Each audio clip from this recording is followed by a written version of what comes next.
course. See, okay.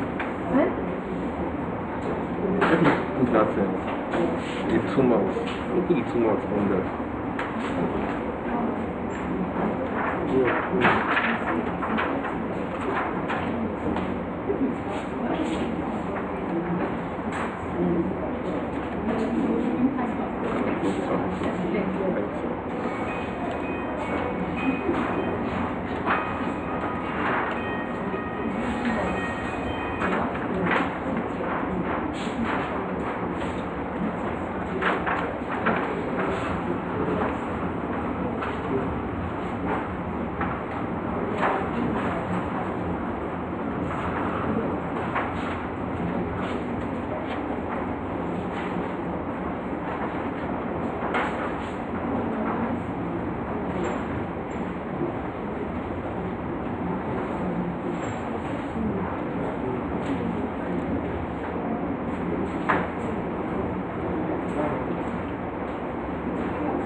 Okay, he's back. Bring this one.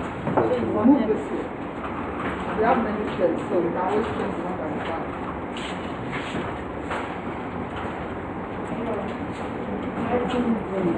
You start moving this here. There's your wires that Alright. Who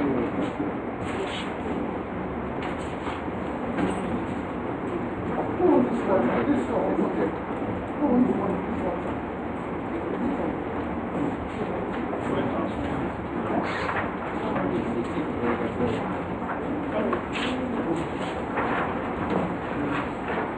Slide down.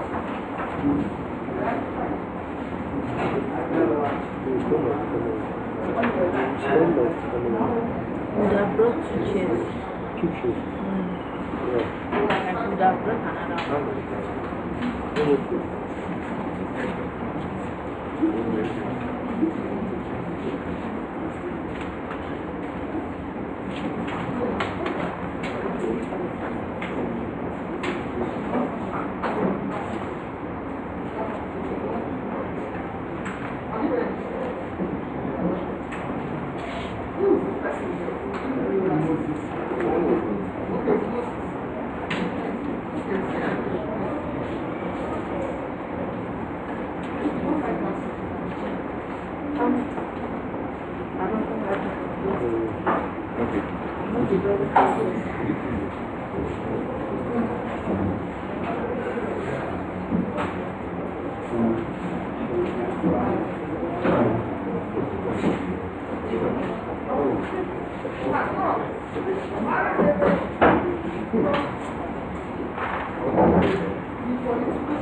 Good morning, everyone. Good morning. Good morning. Thank you. First of all, I'd like to say that this is the day the Lord has made. Sorry, I'm coming from scripture. So we will rejoice and be glad in it. So I want you to rejoice. I want you to be glad. I want you to be happy. I want you to be expectant. Okay? First of all, I would like to introduce myself. I'm Ms. Susan. I'm the staff of the center, and I'm your anchor person for today's seminar. Please, can you clap for me so I'll be comfortable? Thank you, I appreciate it. On behalf of our director, I would like to welcome everyone present here. Thank you for coming. Thank you for honoring our invitation. And I would also like to especially welcome our board, the board of this center, ably led by our distinguished chairman, Professor Mrs. Oluwo. You are welcome, ma. You are welcome, sir. And we want to especially welcome our speakers. Only one of our speakers is here for now, Professor Ojio. I want to say you are welcome, sir. Thank you for coming. Thank you for honoring our invitation. Okay, our second speaker is here, so please can you clap for her too? Thank you for coming, ma'am. Okay, so we'll go right into the business for the day. But her name is Mrs. Onibano. I hope I got that right. Barrister Mrs. Onibano. You're welcome, ma'am. Okay, so we'll go straight into our business for the day. But first of all, we'll just ask, please, if you have your phones with you, could you just put them on silent so we reduce the distractions. Let's put our phones on silent. Then if we have to use the door, I think there's a door at the back to minimize the distractions, so we could use the door at the back if we need to come, out. Then the convenience too is at the back. When you come out, take your left. The convenience is right at the back in case you need to use it. So once again, thank you and you are welcome. We'll stand up for a brief opening prayer. That will be led by Mr. Removan, the senior assistant registrar in this center. Please let's put our hands together for him as he comes. Good morning, all.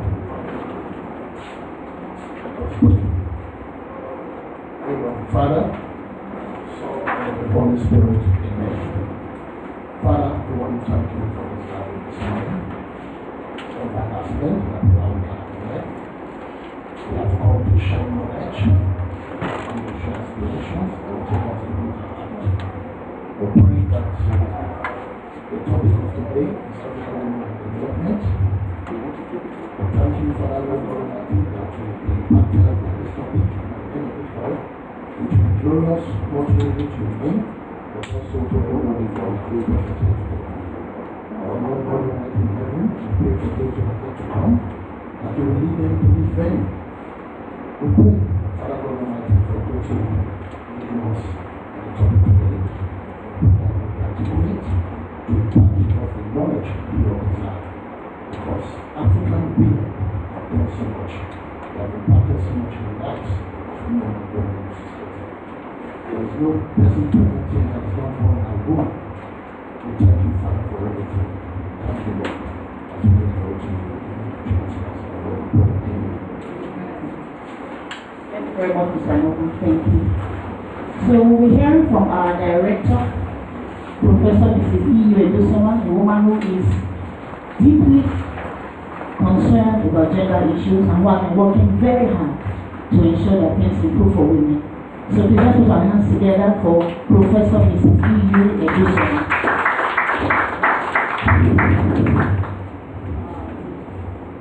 The chairman of the board, Center for Gender Studies, Professor Mrs. Aro Ogubo, our guest speakers, Professor Ojo and Ms. Barrister Mrs. Onem Bami.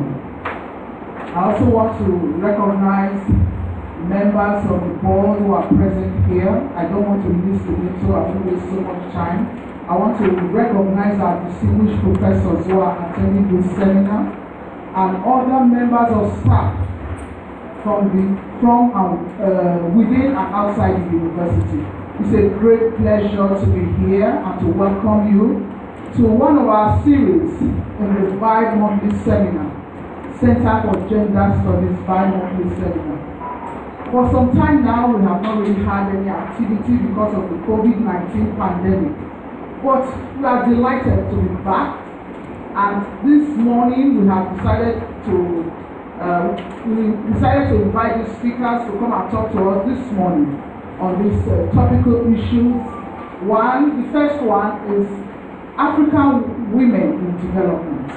Just as the man who prayed said, we know that the African woman or the women in Nigeria and women in every nation do help to build the nation. Even when many times they are not given their due recognition, but they are the bedrock on which nations, families grow. Secondly, we'll be listening to another talk that borders on economic development of the nation. We're going to be listening to a talk titled Gender-Based Violence, Its Implication on Economic Productivity. We know that the issue of gender and violence is up, especially during the pandemic. It rose to an epidemic proportion.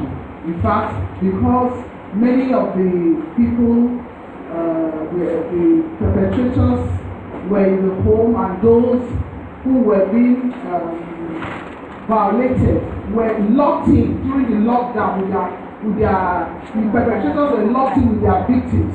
It became very obvious that we had so much of rape, of depression, of all manner of violence that were experienced by majorly women and also some few men. So she'll be talking about it because she's from the Ministry of Social Development and Gender Issues. Every day they handle the affairs of the family. People come to complain to them on the issues of violence in the family. So she'll be talking to us this morning, enlightening us on how it impacts on economic productivity. So I welcome you up once again, and I believe we'll all be well impacted and will go better than we think this morning. You are welcome. Thank you very much. Thank you so much. Let's just come together for our director. Thank you very much. So we'll also be taking a brief address from Chairman of the Board of the Center, Professor Mrs. Olubo of the Faculty of Institute of Education. Our guest speakers, the ICT unit, permit me to stand on the existing protocol. I'm quite delighted to be here today. I bring you greetings from the Institute of Education on our campus, University of Vivian, where I work. Permit me to congratulate the Center for Gender Studies for putting together an event like this. A university all over the world is set up not only to teach and issue certificates to students, but also to carry out research and community service on topical issues bothering society. In summary, therefore, a university is set up to teach, carry out research, and render community service to improve the life of the beneficiaries, the community around, and the nation in general. Every unit of the university ought to be involved in these activities. The Center for Gender Studies is involved in all this. What we are doing today is an aspect of community service. Who knows, a life will be saved or improved by the knowledge we will get. The center has a journal on gender studies. We are encouraged to send in articles to the journal. All registered participants should ensure they have their email address written on the registration sheet. At the end of this session, the flyer of the journal will be sent to our email addresses. Before I end this address, let me encourage us to use the facilities in our environment.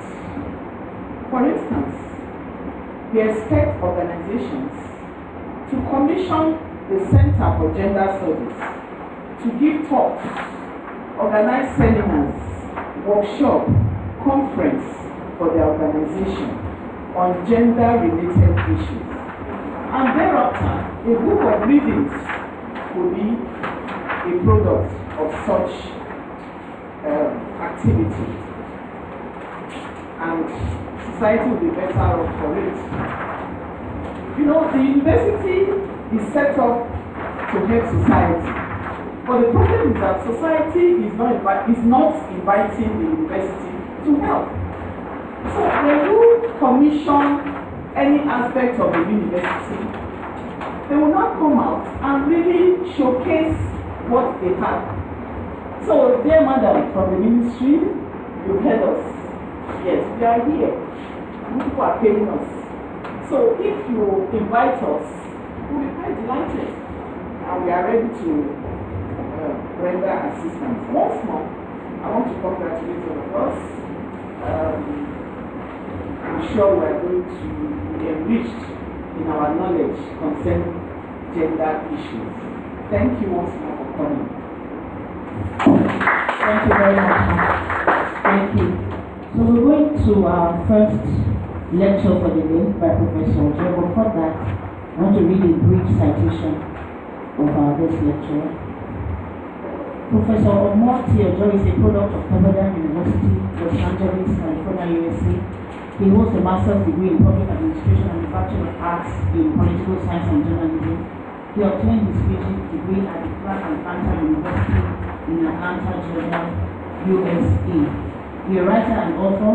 Professor Ojo has published numerous articles in local and international media and in learned journals.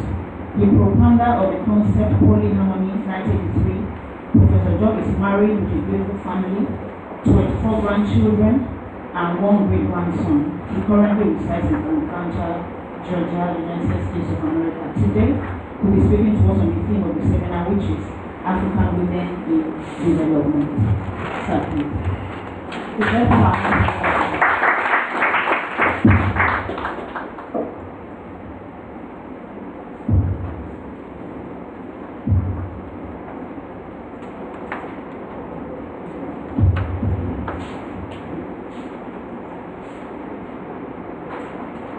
Good morning, Chairman, Chairman,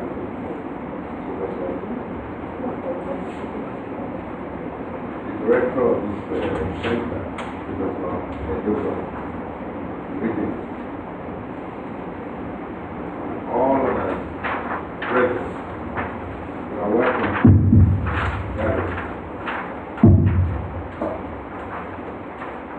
Before I will do anything, I would like to thank Professor Ojo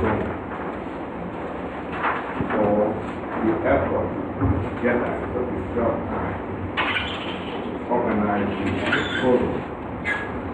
I never met her before. The first day I did, I was happy that I met someone in Nigeria who is English.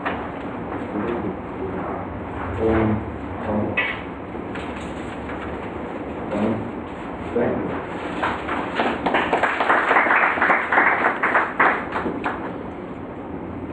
Well, it appears that there's a little the title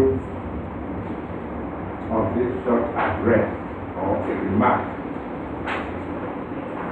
is Women in Development, as I heard it from the horse's mouth. Correct? Maybe I didn't hear correct. As a result of the wider scope of that, I've limited it to African women in development.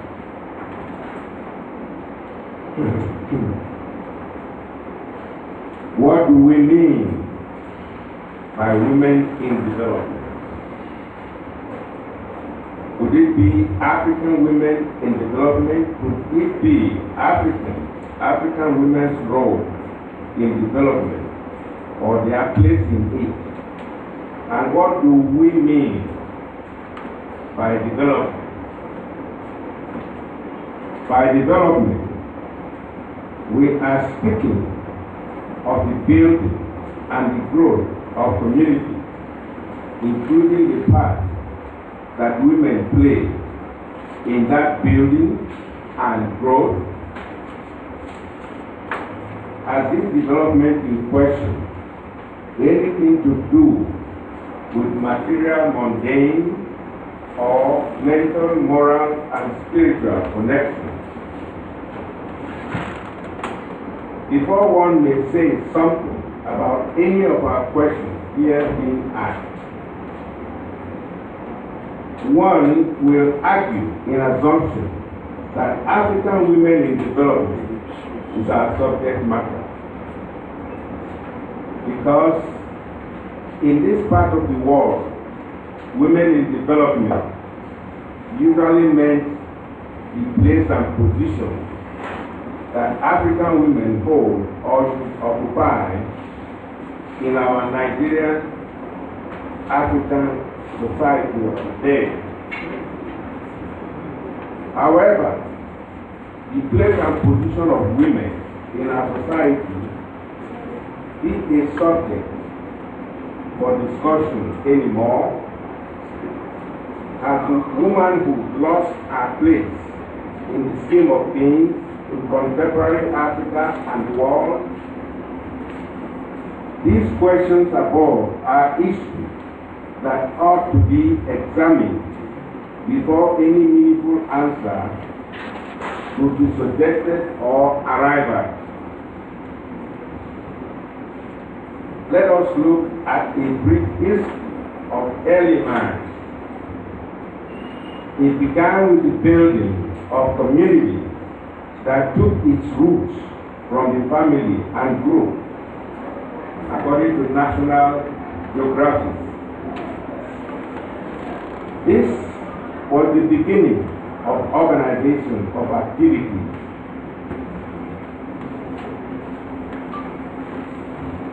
In accordance with the division of labor, in which men hunted, while women tended fire, and children tended. According to the Book of Knowledge, by National Geographic, every man made tools from stone, wood, and bone, which was the beginning of technology, and was followed by cultural innovation that brought about the language through the composition of symbols, sounds and symbols that enable communication of thoughts, feelings, and exchange of information about life. From the foregoing brief annals of the beginning of this earth, the early man and woman on it were the father and mother of humanity. In that capacity and time, while men hunted for food in the forest, women tended fire and children at home. Anthropological history has revealed that the first Homo erectus, that is, the first human to have walked on feet, standing up on this earth, is an African, male and female. This being the fact and truth, it would appear sacrilegious and laughable for one to suggest that women in Africa were devoid of a place and position in the scheme of things in Nigeria and Africa generally. In spite of the vindicated primordial history of the early Africans, some contemporary ill-motivated racists and some improperly informed in their quest to know have continued to speak the untruth about the correct political status of women in Africa. Otherwise, we need to discuss women in development, which is rather too wide and large to focus upon at this time in our life in Africa, would not arise.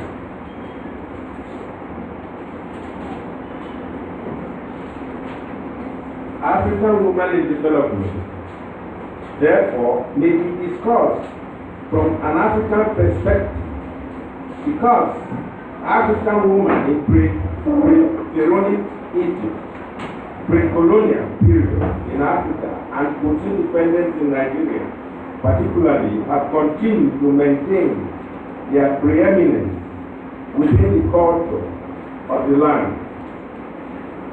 Development of our women, or women in development, must not be viewed from Euro-Western point of view. In other words, one must not judge the African woman based on the hair she may not have permed to look like that of a Londonian, like a German lady or Anglo-Saxon woman, to be regarded as developed or accommodated within the African political arena. Rather, as one had conscientiously argued in the book African women and political development, a case study officer for women in Edo State, Nigeria. Women in Africa have been in their nature a down cultural place and have been playing as appropriate in the game of politics unhindered. Within the realm and focus of our attention, development, therefore, has to be redefined as being mentally strong, energetically dynamic, alert, and competent. These are the elements with which African woman is made of. Otherwise, Nigeria's socio-economic and political setting would have collapsed before now due to inappropriate leadership or its lack thereof. The African family unit, the base or foundation of society, is still in place, but struggling to be allowed in its place in Africa as the progenitor of the human race.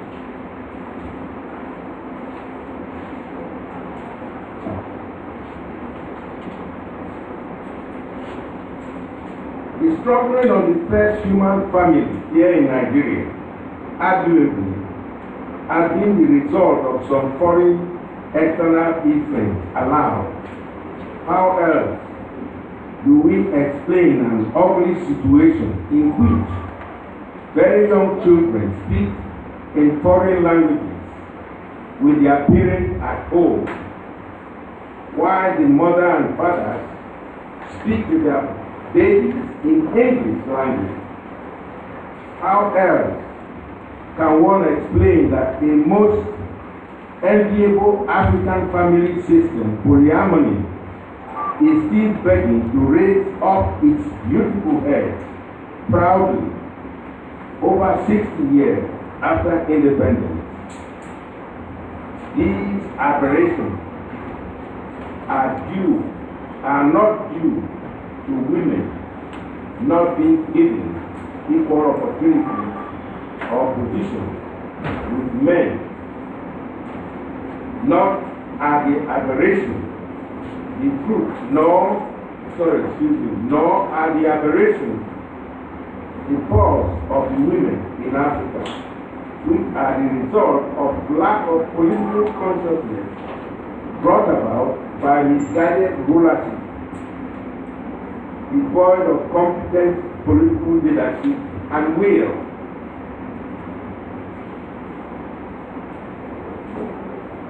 Conclusion. Our opinions and findings have been properly expressed in our product, which is the focus of our attention. It is considered a duplication that consumes time if other conclusions are to be drawn or made in this our brief remarks regarding our subject matter. We are immensely grateful to our dynamic professor, Mrs.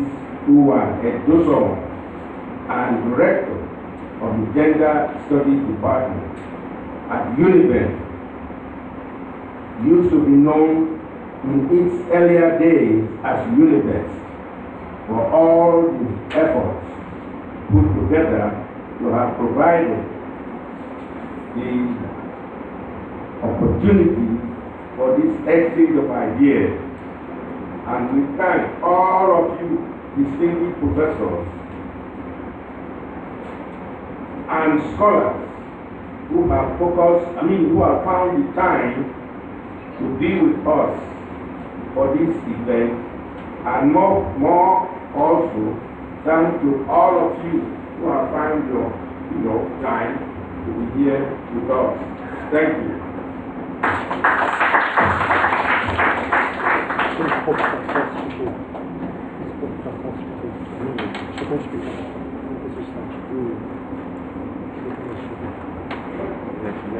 Very much, sir.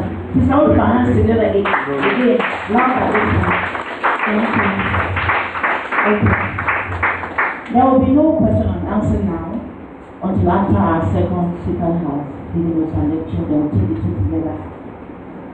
So we'll read the citation for Mrs.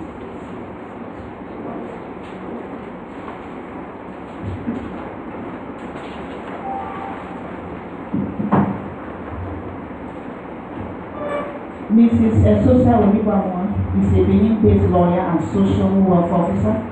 She is the officer in charge of psychosocial counseling in the Ministry of Social Development and Gender Issues, Benin City, Edo State. She is happily married with children. Today she will be speaking to us on the topic responding to cases of gender-based violence and its impact on economic development. Mrs. Onibawa. Let's put our hands together again for her.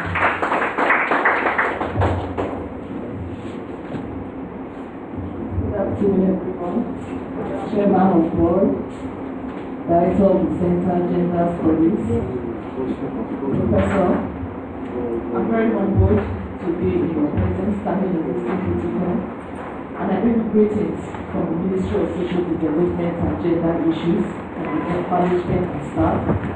My name is Mr. Sosa Onibawa. Glad to be in your midst today. The topic for us today is not in theory. It's something that is actually real. It's a practical thing. To me and to us in the ministry, it is an evil that must be stopped by everyone.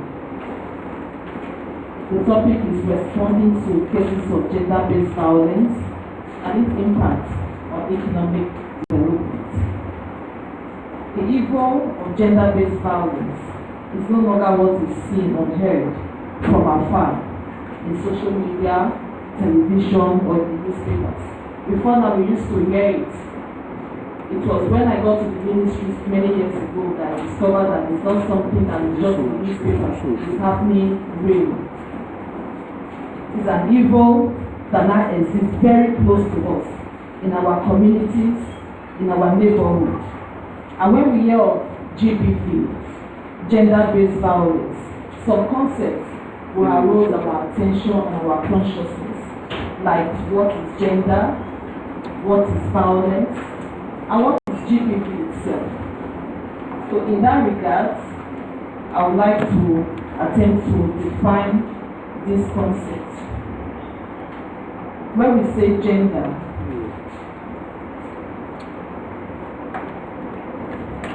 when we say what is gender, from the definition I have here, I said gender it refers to characteristics that over time are culturally, politically, economically, and socially assigned and associated with the two sexes, male and female. It is what a society believes to be appropriate roles, duties, rights, responsibilities, accepted behaviors, opportunities, and status for women and men in relation to one another. When we say gender, we are saying that now it is what society deems as responsibility or roles. Because before now, we know when we say gender, I'm a woman, you are a man, she's a female, and he is a male. But things are different now. We get to hear of transgender. When a man will wake up one morning and say, I don't want to be a woman anymore, I want to become a man. So sometimes we walk around with people who don't know that biologically or naturally they were male and they are now become female. So that's what we refer to as gender. Sometimes society determines, a male or a female. We are hoping that our Nigerian society will begin to adopt things that are actually positive and not things that have negative impacts, even to our unborn children. So when we say violence, the World Health Organization in 2022 broad definition of violence is the intentional use of physical force or power, threatening or action against oneself, another person, or against a group or community that either results in or has a high likelihood of resulting in injury, death, psychological harm, maldevelopment, or deprivation. I really wish that I thought we were going to have yes, it's fine. Rejection. Okay. But we'll just try and get information and we want us to take some key things home today. Even though we don't have a project to show what I'm really for us here. But let's try to pay attention, listen, and get some things home today. Then when we say types of violence, violence comes in different forms. It comes as physical violence, as beating, punching, or even killing someone. It comes as verbal violence. We are going to be focusing on verbal violence. Then we also have sexual violence. When we say sexual violence, sexual harassment, rape, sexual exploitation, forced abortion, forced pregnancies. Then we also have another kind of violence, psychological violence. This has to do with isolation, putting persons in confinement. That's to affect their mental capability. So the kind of violence we'll be looking through it. Then we have socio-economic violence. When we say socio-economic violence, what are we actually referring to? For example, you have a situation where a married woman is not allowed to work, or we have women, girls who are already employed, but they are underpaid. It's a kind of violence. And because the income is actually necessary. It's a necessity, so whatever that is paid to you, you accept it. But it is below your standard or below what you are putting in. These are all kinds of violence. Then, let's define GBV. We hear oftentimes GBV, sometimes you see protests going from different NGOs talking about GBV, why it should be stopped, say no to gender-based violence. What is actually gender-based violence? I said here that gender-based violence is any act or threat of harm inflicted on a person because of their gender. Gender-based violence is an umbrella term for any harm that is perpetrated against a person's will that has a negative impact on the physical or psychological health, development, and identity of that person. Although not exclusively to women and girls, but principally, gender-based violence affects them across all cultures. What we are saying here is this. We know gender-based violence cuts across both male and female. But you and I will agree that when we are talking about issues of gender-based violence, the victims, the survivors are mostly women and the girl child. We are the frontliners. The stories that come to us on a daily basis mostly are women and girls or the girl child. Out of 100 cases, we can have maybe just one victim who is a male. Majority of our victims, our survivors, are women and girls. So why is it like that? Because society see them to be the weaker sex. They cannot struggle, they cannot talk, they cannot speak, they see them to be helpless. And like I said at the beginning that before I got to the ministry, I never knew there were things like violating a child, defining a child, defining a newborn baby, 2 months old baby. I never knew such things. I was thinking it was just in the movies, it was not real. What we hear in social media, what we see in social media, some of them say they are just stories. They are like cartoon movies, they are not real. But we are seeing and we now know the reality. Our women are actually suffering. The opening prayer, the man that led the opening prayer said, everyone is born by the woman.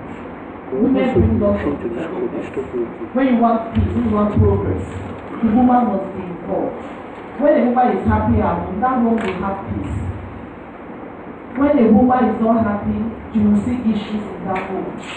But our women out there, they are facing lots of problems. And the reason why I'm glad that I'm here today, and I appreciate Professor for giving this opportunity. I'm really humble being here.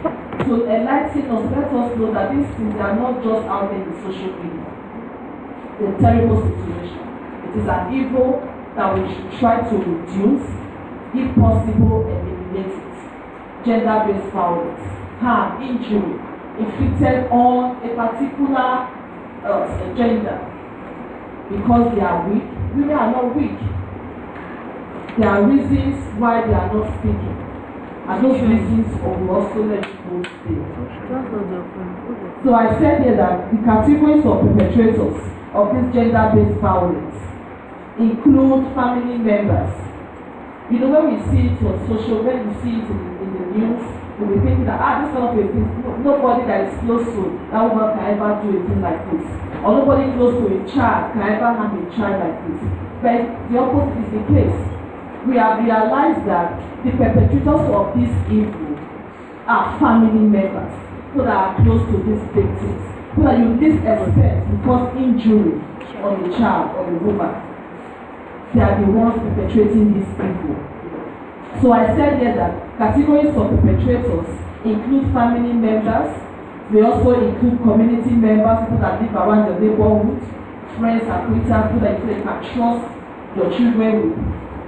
Then I also said here that and those that act on behalf or in proportion to disregard culture, religion, state or intrastate institutions. What do we mean by people that act on behalf of institutions? What do we mean by this? We have seen situations where we have traditional rulers defining children. We have seen the cases of police officers defining children. The only main case, we have about 2 cases that involve the male in the recent times. In the past 6 months from January to this time, we have experienced lots of cases. But the only 2 that we have in our custody is a child, a 12, 13 years old boy that was being defied by police officers.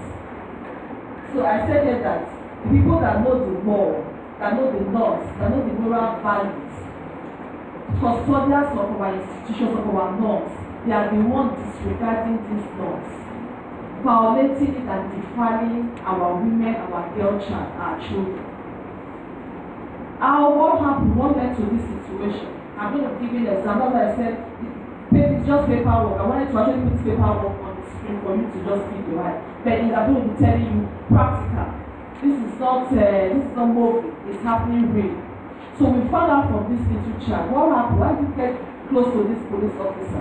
It's when he found him on social media while he was browsing with his mother's phone. That's how he got to meet this police officer on the platform, and they started talking. The guy invited him, come and buy me something, come and do this. And this man started defining his child. And there are some things we'd like to clarify today. When we are talking about gender-based violence in terms of children, any child that is below 18, we call it child defilement.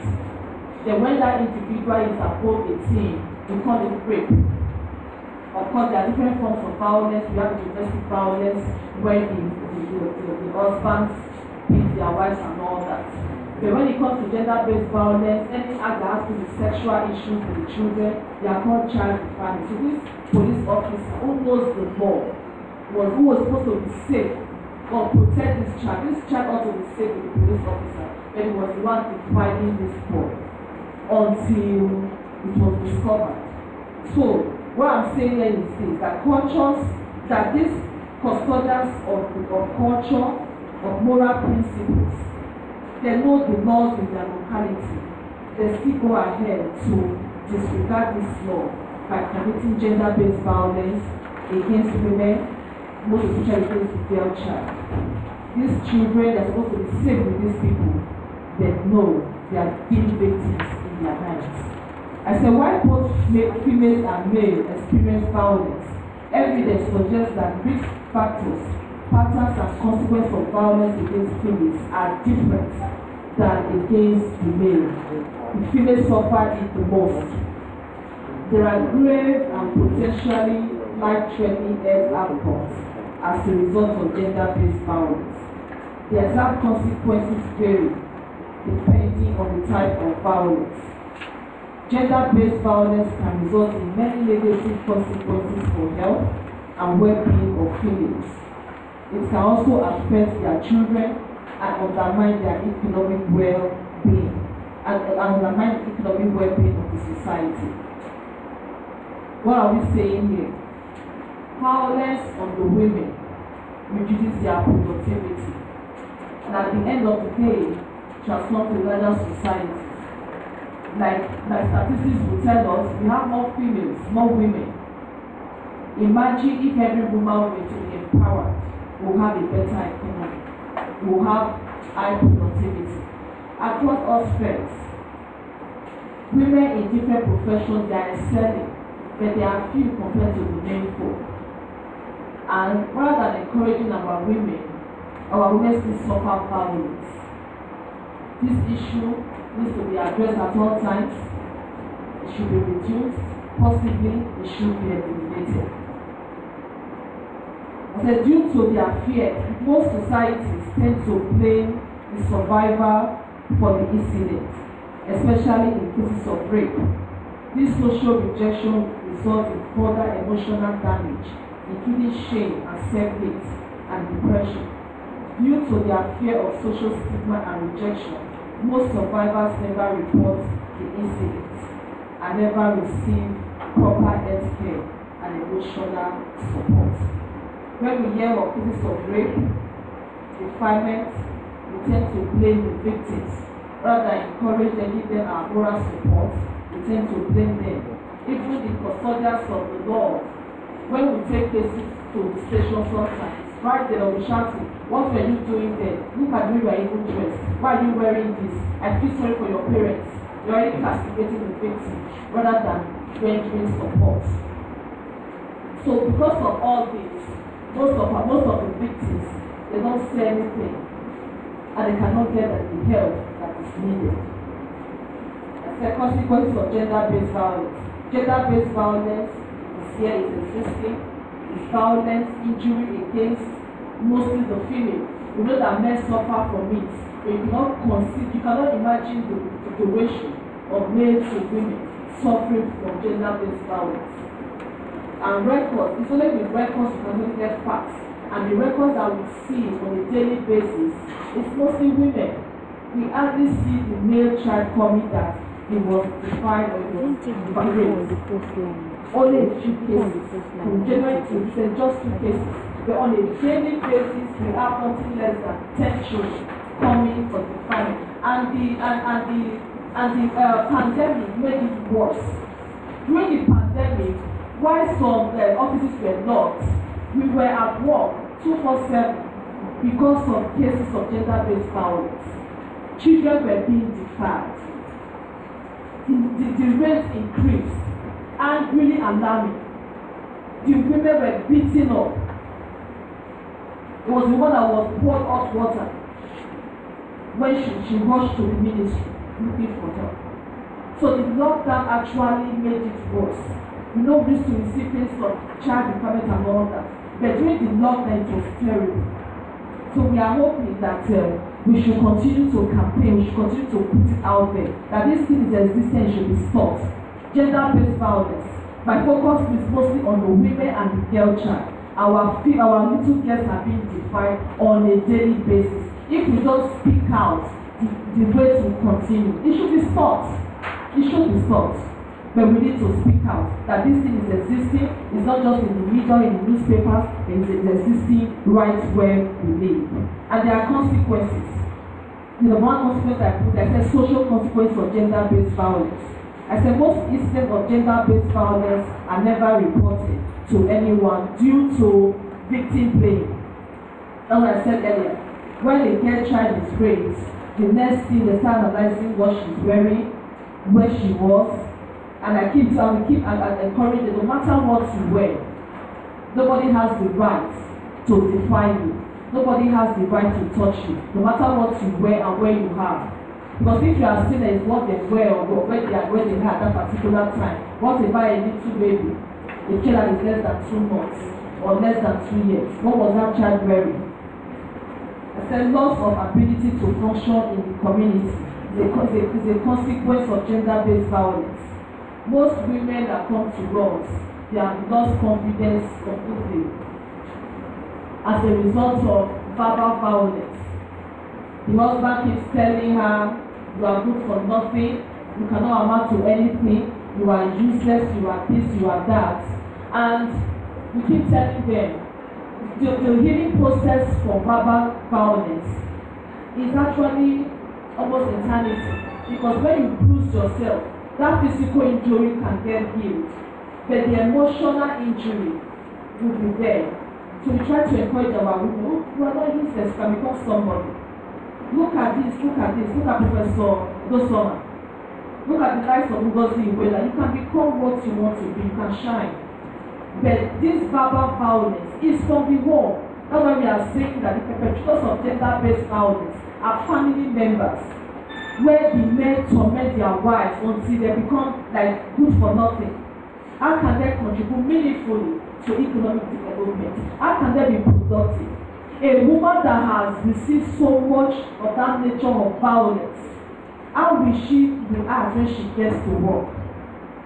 You have removed that zeal, that passion to become something better, that passion to get to the peak of her career. You have removed it by verbal violence, saying that she cannot be nothing, she cannot amount to anything. And these women will take time to talk to them. So we are also saying that another consequence of gender-based violence is social stigma. Some of the women feel they can no longer associate with their fellow women out there.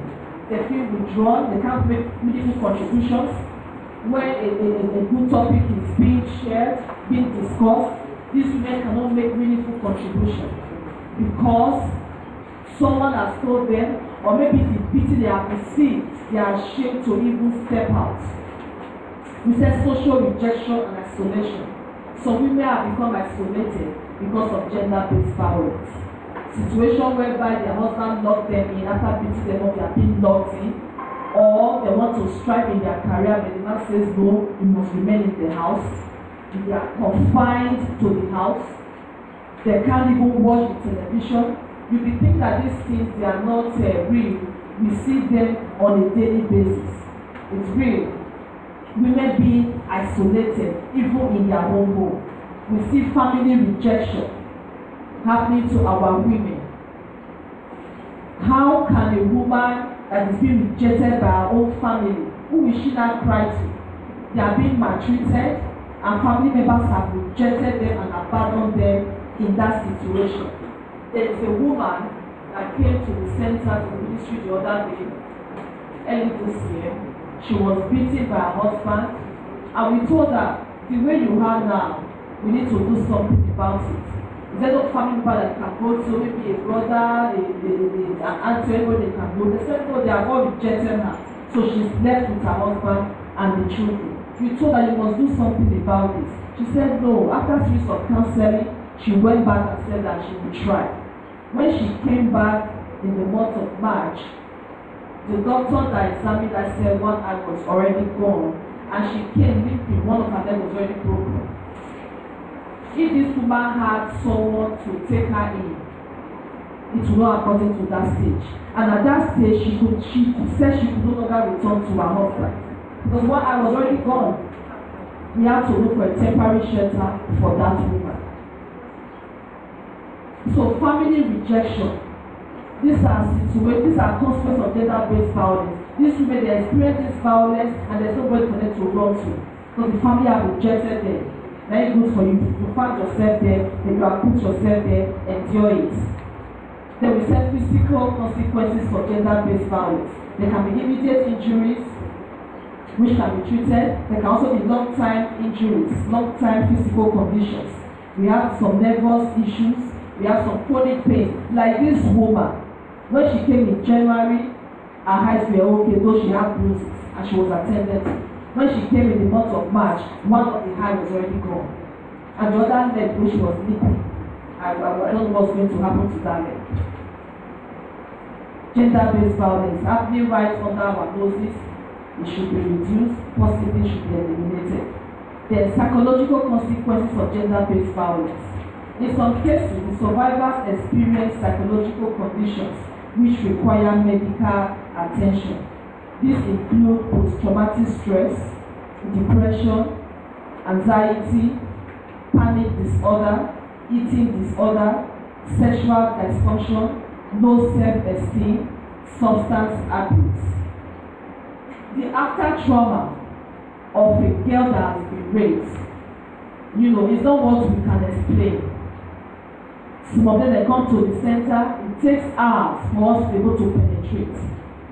They start acting weird. They start carrying weapons even at home because of that act that they have experienced. There was a girl, a teenager that was brought by the mother.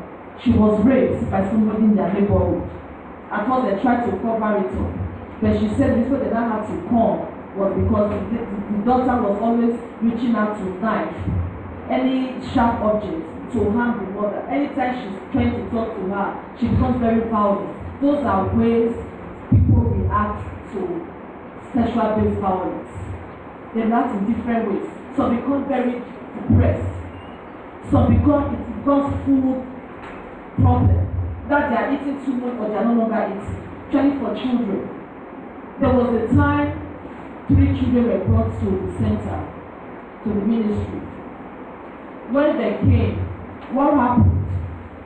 When we started making investigation, the little girl that got the other 2 identified, she was about 6 years old. Except for a period of time, a child that was very vibrant, very playful. She became so quiet, so timid, so she was isolating herself, so depressed. She wasn't no longer eating. It was that eating disorder that caught the attention of a caregiver. What was going on? Try making investigation. So she now opened up that somebody in their neighborhood defied her. So, but the girl stopped eating. They said she became emaciated. They were looking for what was wrong with this girl. They couldn't discover it. Until after much investigation, they discovered that an eating problem, an eating disorder was as a result of the defilement. The man that the God was defiling them. And when she actually opened up, the others of her sisters also opened up, 10 years and 11 years old, and the man had been defiling them. 3 children, 3 sisters. Sexual and reproductive health consequences. Gender-based violence is evil.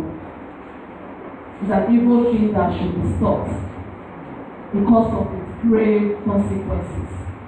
It can lead to unplanned pregnancies. It can lead to unsafe abortions. It can lead to transmission of HIV and other STIs. Because during that process of violence, what can the lady do? What can the girl do? During bruises and all that, she can get infected. That's why this evil must be stopped.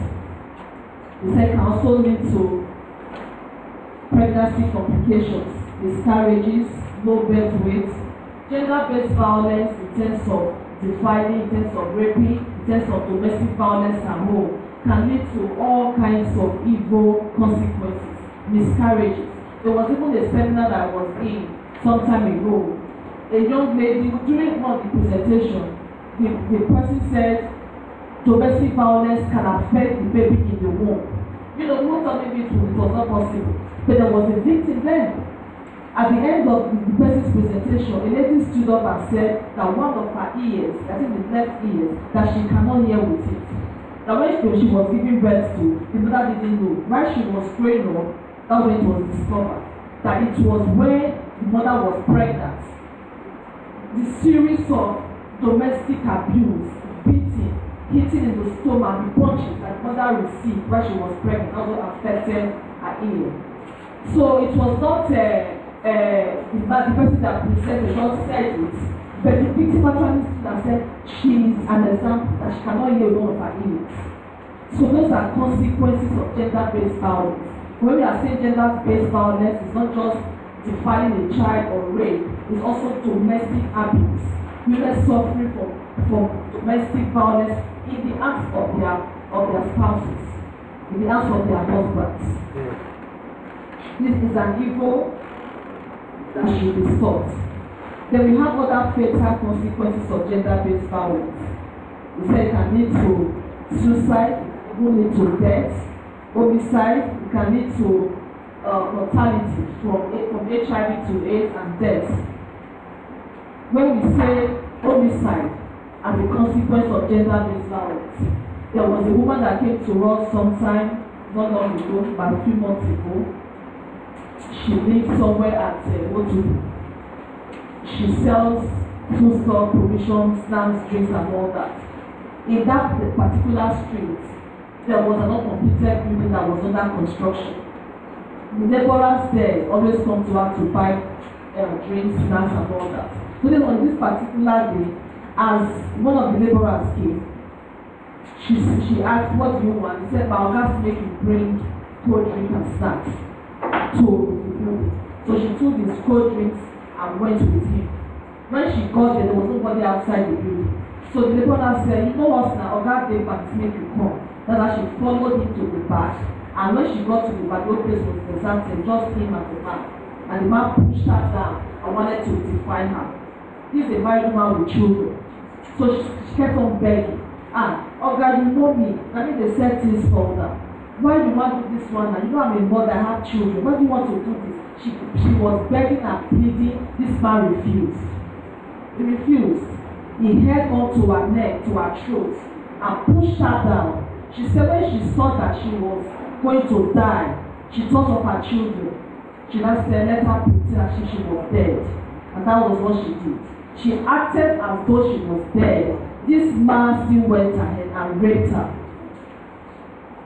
Went ahead and raped her. At the end of the man left that she ran away and went to their pastor. The husband traveled. And through their pastor, is a military person, went to go to military barracks or so. And after some days, they were able to locate this man to punish him. A terrible act. The woman acted as though she was dead. And the man still went ahead and defied her and raped her violently. And the emotional trauma is terrible. When these women come, it takes time for us to begin to talk to them. It takes time. The women, they are so emotional because of what has happened to them. The post-traumatic stress. I want to use this word. They are here.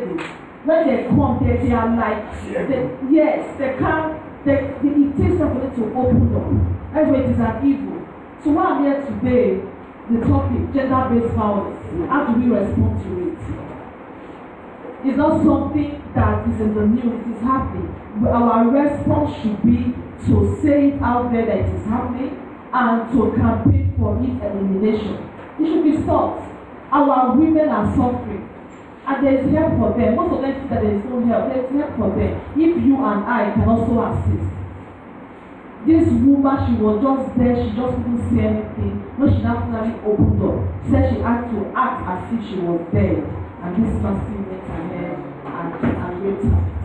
So we see this thing every day, and we are saying that women can make meaningful contributions to the economic development of our nation if only they are given the chance to do so, if they are not defiled, if they are not violated, if they are not sexually abused, if they are not verbally abused. I remember I always give this illustration or this example.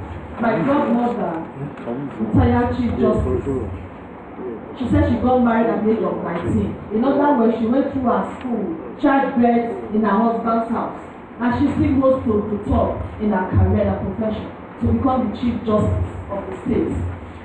So that woman had the support of the husband.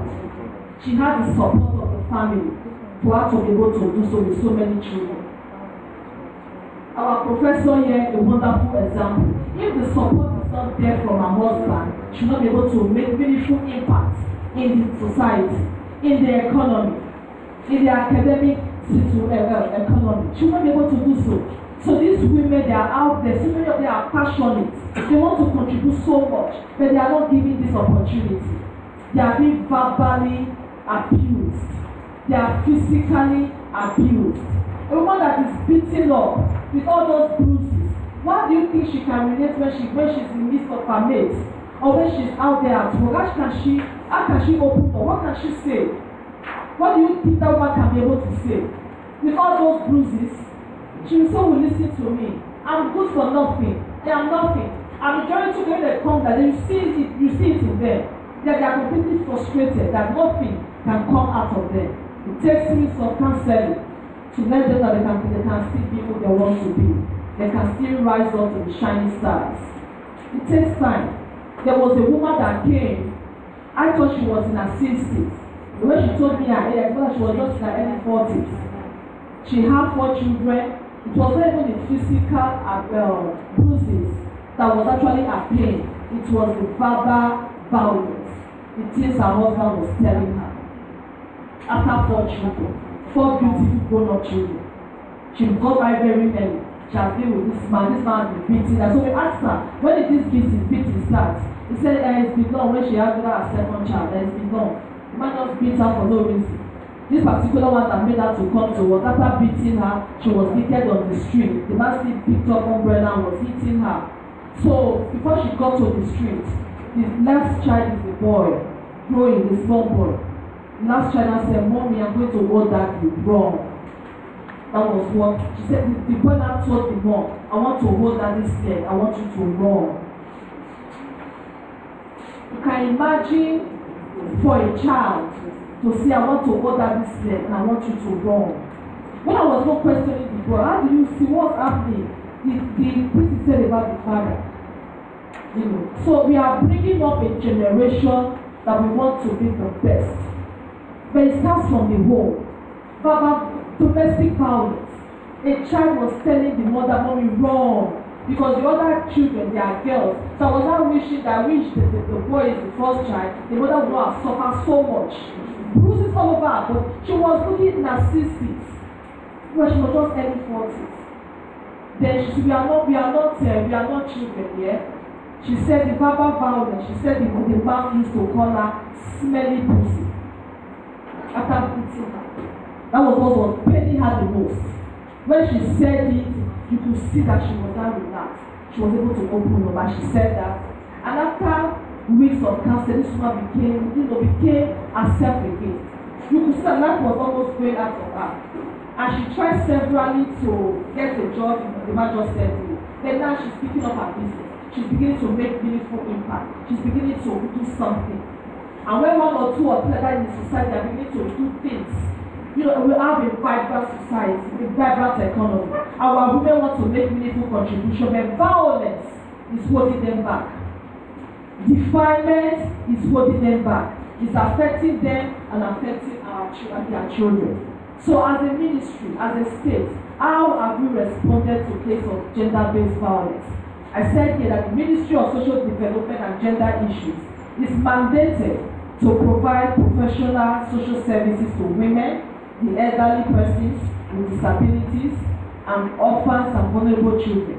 So over the years, the ministry has provided such care and support, especially to survivors of gender-based violence.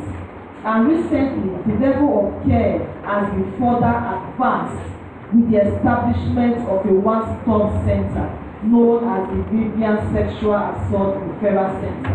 I don't know if any of us have heard of it. If you have heard of it, can we see our hands? Yes, the SAC Center is called the Vivian Sexual Assault Referral Center, situated at the Old Nursing Home by the golf course in the GRA. I want you to take this phone number down. 070-46-05-5026. 070-46-05-5026. This center was established in the month of July last year, 2020, by the state government in collaboration with ROLAC, Rule of Law and Anti-Corruption. I don't know if any of us know about ROLAC. Do we know ROLAC? Rule of Law and is a European Union organization that supports issues like this that has to do with sexual-based violence, anything crime at all. They try to put their support in it. I said that this center, because our topic again is gender-based violence, how we responding to it, and does it affect the economy.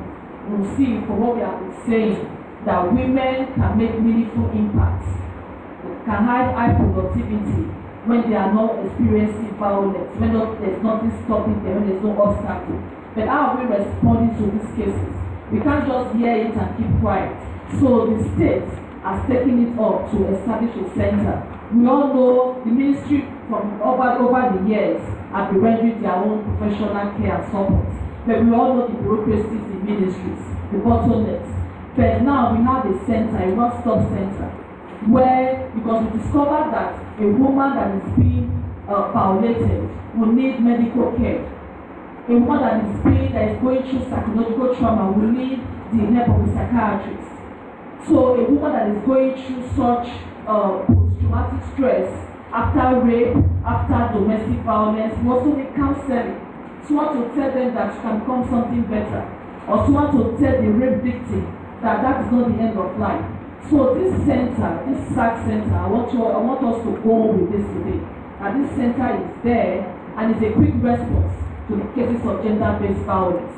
And gender-based violence is not something that we can just put under our table or under the carpet. It's happening out there, even very close to us. So we should take it very seriously and we should respond to it by telling people out there that there is a center that can respond to any victim, to any survivor at all. So I wrote here that at the SAC center, some following steps are taken to provide care and support.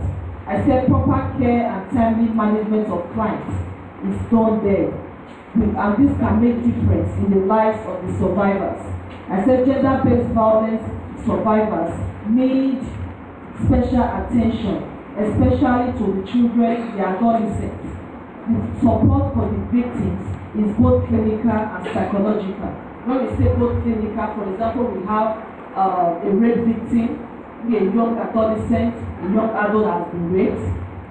We all know, another thing I want us to take home today, when we hear of a case of defilement, the first thing, I know we should report at the station, the first thing that victim needs is medical care. That victim needs clinical care. Do you know why I'm saying this? Because we have realized that so many of them, after conducting tests for STIs, they are positive.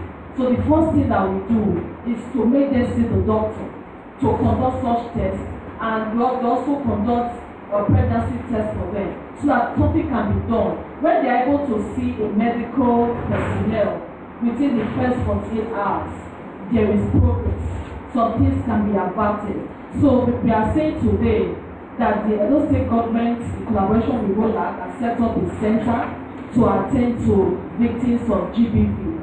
And at this center, they are able to get clinical care, medical attention, before they can get psychological support, which is the counseling aspect of it.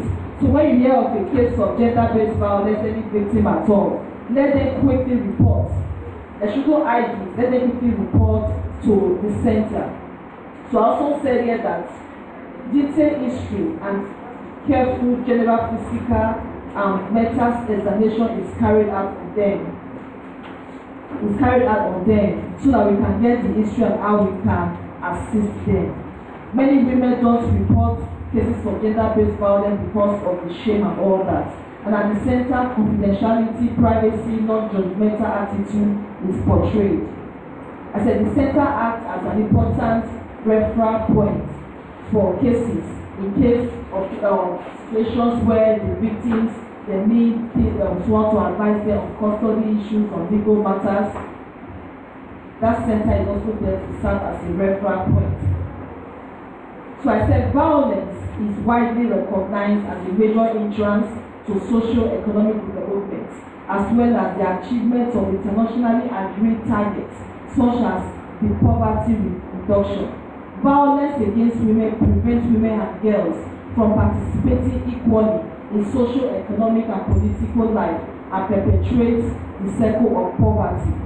One characteristic of gender-based violence is that it knows no socio-economic boundaries and affects women and girls of all socio-economic backgrounds.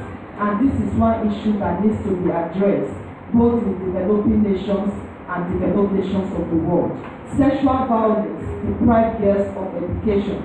It limits their educational opportunities and the achievements for girls. I said sexual violence deprives women of financial empowerment and results in lower productivity, and in turn they are unable to contribute meaningfully to the economic prosperity of the country. I said in conclusion, we must and continue to raise the awareness on the prevalence and consequences of gender-based violence and the urgent need for steps to be taken towards the reduction and possible elimination of this evil that has made life unbearable for women and girls. The lives of Nigerian women that have been lost and those that are still enduring gender-based violence demand this. The violence against women and the girl child is an act of evil that must be eliminated. Little wonder the UN women set a specific day aside to campaign against this scourge that has eaten so deep into the fabrics of societies all over the world. This they have done by designating November 25th of every year for the fight for the elimination of violence against women and girls, with a 16 days activity that clamors on that day. I said you and I also have a role to play by joining in this campaign of elimination of violence against women and girls, and also by advocating for women empowerment as well as education of the girl child. Women are not only home builders, but nation builders. Empower a woman, educate a girl child, and then you will have a progressive, productive, vibrant economy. Thank you. Please help me around and better. Thank you, Barrister Mr. Thank you so much. Thank you. Thank you for reminding us about how prevalent gender-based violence actually is. Because some of us know, but many of us don't know how prevalent it is. Thank you so much. I thank you for what you are doing to rehabilitate victims. And do we have questions? Wow. Okay. How many questions can we take? Let's raise our hands together, then we'll know. Questions and contributions. Okay, we take contributions first. Okay, we said the chairman of the board speak first.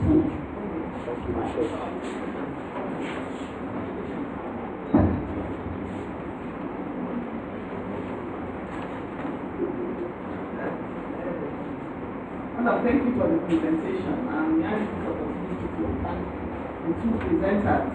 You did a wonderful work. In fact, Prof's presentation was like a foundation for her own, and God just planned it very well for us. You mentioned that most of the persons who come to your center to report are female. Are you sure men are not also suffering the same thing, and because of cultural shame or what have you, they are afraid to come forward, or they are shy to come forward to say that they are being harassed by their wives? And what baffles me is when you said when a man violates a woman verbally, she will be depressed, and then she'll come to your center. Can she not reply? You call me smelly pussy. I will call you a smelly dog. So there's no substance. Okay, they will now beat her. Beating in the place. Because when I'm saying this, when I was teaching in the secondary school in this town, a lady was suffering the same thing. So one elderly woman amongst us that we were teachers now told her that she was always telling us that the husband was always beating her, and two of us were young women. I was also a young woman then. I didn't have any solution for her because I wasn't experiencing it. So one advanced woman now told her that one day just summon courage and power and look for something, but don't kill him, don't kill iron. Look for something like belts or cane, high cane, and beat him very well. And this man will never try it again. Can I quickly respond to that? Okay. She has a very beautiful example for that was mentioned. I I mentioned part of it when I said the woman was burnt. There was a woman that came to the ministry recently. She complained of injury inflicted by hot water. She showed her hand to us, her hand was burnt. You see it. So when we're taking down our inquiry to call the man to come, because normally, of course, their procedure, you can't hear such things and not respond. So when we're making calls to the man, we must report and all that. Before we knew it, the man came. When the man was coming, responding to your fears, when the man was coming, he was not wearing a shirt. Why was he not wearing a shirt? But his own point was worse. What happened? The man is used to beating up this woman. On this fateful day, she was boiling water on the gas. The man was beating her. Then she now responded. When you said she can respond, she responded, and that anger, the man carried the hot kettle to splash on her. So she noticed it and used her hand to hit to flick the kettle. So by flicking, hot water poured on her hand. That's how she suffered burns on her own hand. But the man's bag was totally burnt. Because she flicked it, it poured on the man. So we asked the man to go for medical care first before we go attend to both of them. But that's the response. But what we are saying here today, most women don't cry out. They are suffering this thing, they don't cry out. They need to cry out. Because in the ministry or in the center, we don't just say, oh, leave your husband, you must divorce your husband. No. But by the time there is a threat to life, our women should know there is help for them. Gone are those days when they die in that situation. There is help for them. They can cry out. They can separate for a while until the situation becomes better and then return back to their homes. There are two scenarios I want to play before us today. Real. This man, what brought him to the ministry was custody issue. The man said he wanted the children. The grandmother of their late mother said, of the children said no. So while they were always coming to the ministry, the man was dragging the children, and the late wife's mother said no.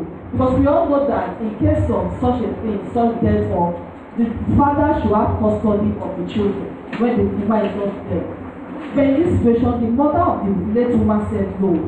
So on this particular day in the office, when they came, one of the young children said, Daddy, if you are not pushed mommy will not have died. God made that little child to voice it out. Because the man thought that they were very little, they would not be able to say what happened. So the man was used to beating the wife. The wife was pregnant. The man was used to beating up this woman. The man never voiced it out. But this fateful day, when he beat her and pushed her, think that he would take her to the hospital normally. The woman got to the hospital and never came back. And he felt the kids weren't able to say, they were about 4-3. They weren't able to say anything. But this boy said, if you are not pushed mommy like that, she will not have died. That's why we began to investigate and discover the man was actually abusing, domestically violating the wife to the point of death. So what are we saying here today? Our mention is not to die in that situation. When it becomes so terrible, you can separate for a while until things become better. There's another situation of the woman that separated from the husband.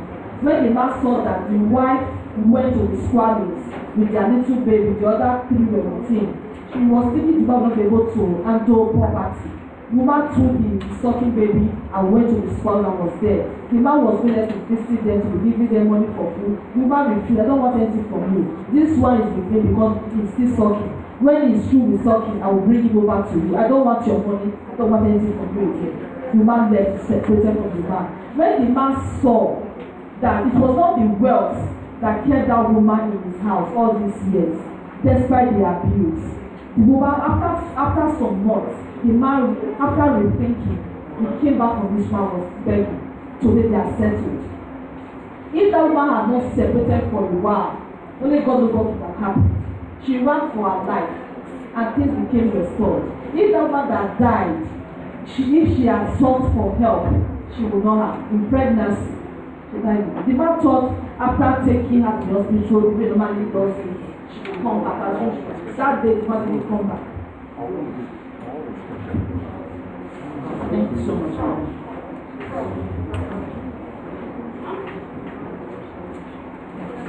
Thank you very much. I want to thank Professor for a very good lecture. And my auntie here. I already decided that I was not going to say something. But I was afraid, can I leave here as a professor not say something? That means I didn't profess anything. That would devalue my professorship. Then if I was saying something, I looked at the team, women and development. I also said, I ought not to also say something. This is about women, women, and women. And I whispered to my friend here. Then she also organized her own. Let's also talk about violence against men. And somebody mentioned it. You mentioned it. And I said, yeah, you were speaking my mind. And then you talk from a cultural perspective. You must situate any academic discourse philosophically. So they are talking about violence and violence. In what political culture are you situating it? Is it the Western perspective of violence or the African perspective? What is that? If you are not able to situate it, then that's an intellectual crash landing. That's my position. Now, are women really weak? When somebody was saying women are weaker sex, I was just laughing. They are stronger sex. We know some state capitals that were located in some parts of Nigeria, like powers on women. Are we not aware? What are we thinking of women are weak? Now, when it's on weak, she controls me. Men are weak. That's my position. They control you emotionally. If you tell you one thing that you don't listen to it, in the night she rubs your head, she controls you. You will direct your decision in the morning. So what are you mean? I do not think that women are weak. Again, my auntie said something that I'm a very pragmatic professor, very down to earth. I was telling the investor of the said sometimes. Somebody said, no matter the dress a woman does, you should not. Yes, I agree. I'm against women violence. But that does not preclude you from telling them not to dress the way they do. So I'm very provocative. And I do know that there's also dress code in the University of Benin now. Why is it easy for dress code? So call some of these things.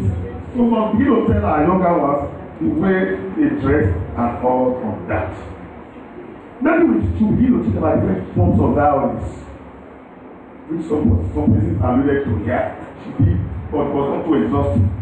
I need to talk about many forms of violence that even the men domestically and internally suffer from women. Well, the men, let's have a conflict. Thank you very much. Thank you very much. Okay, now.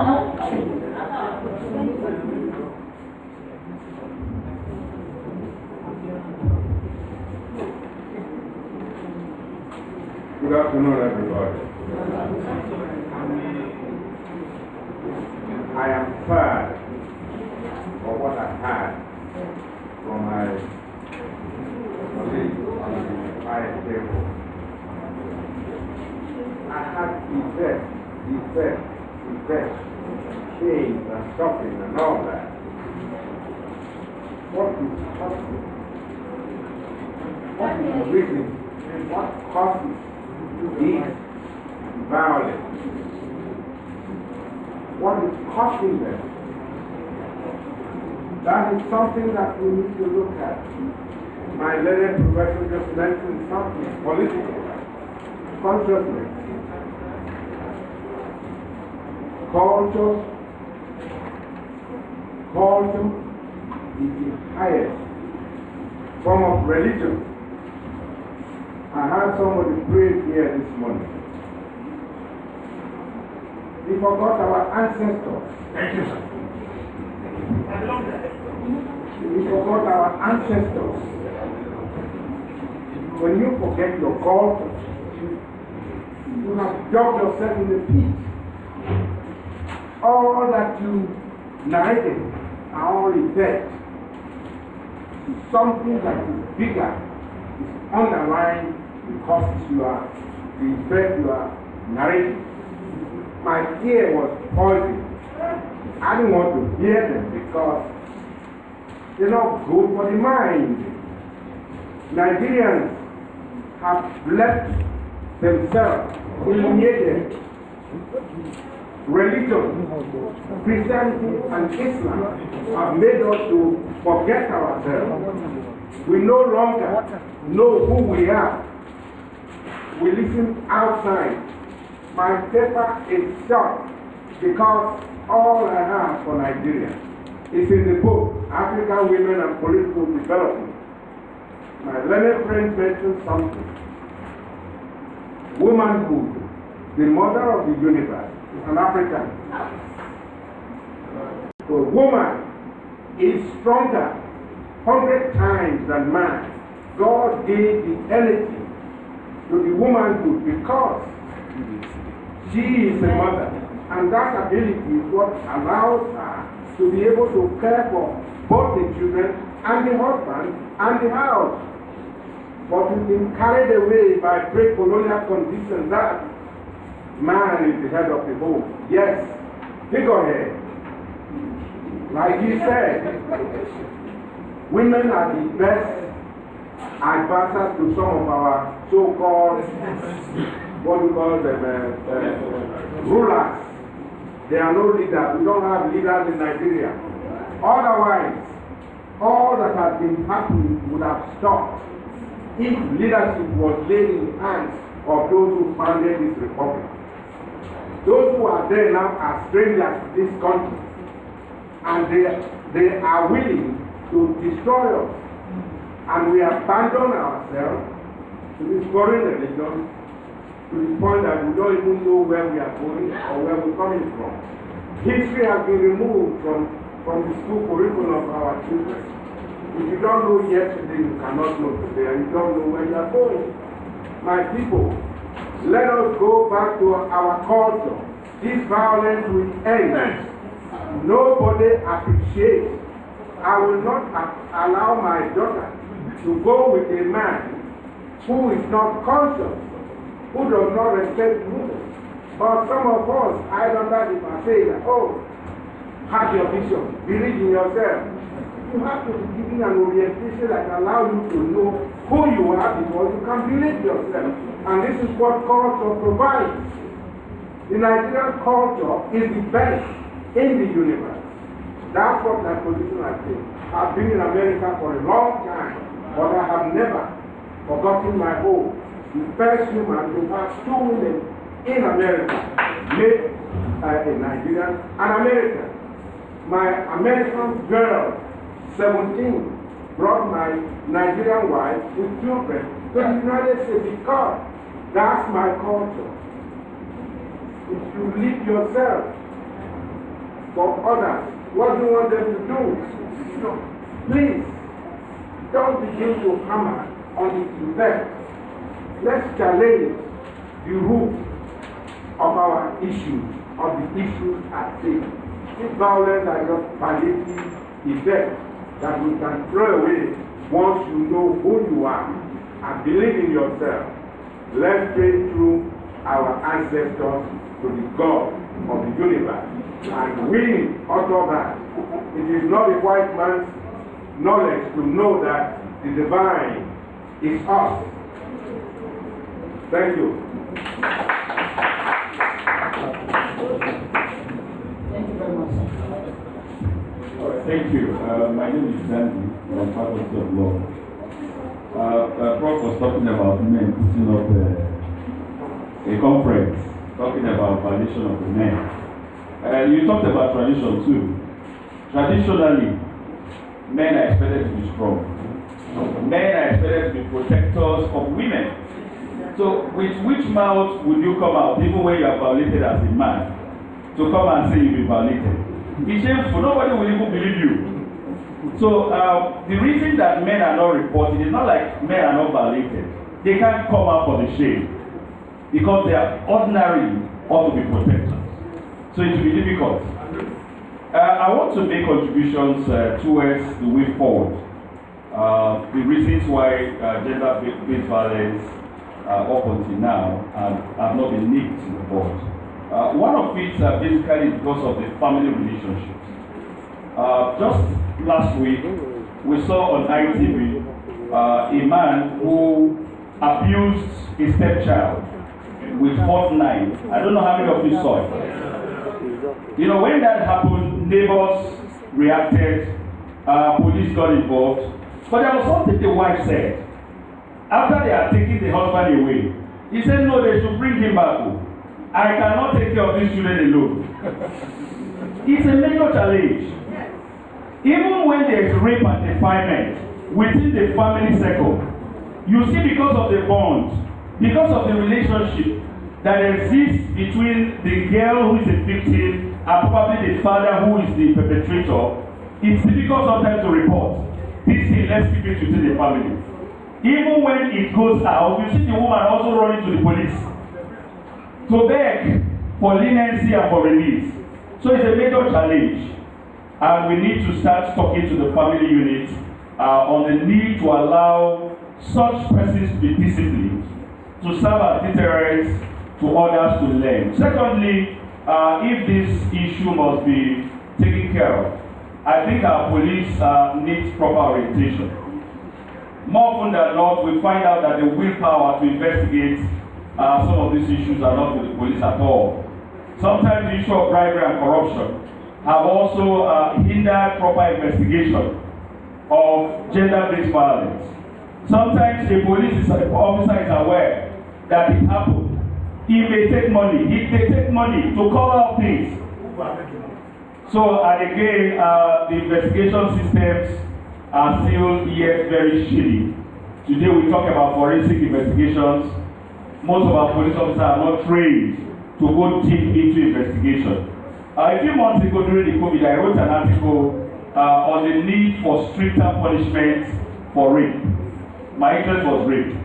I've come to discover that there are laws that speak against sexual violence, the Criminal Code, Penal Code, Child Rights Act, and so many of them. But I have looked at it to see that the punishment is not strict enough, especially for the defilement of a child less than 18 years.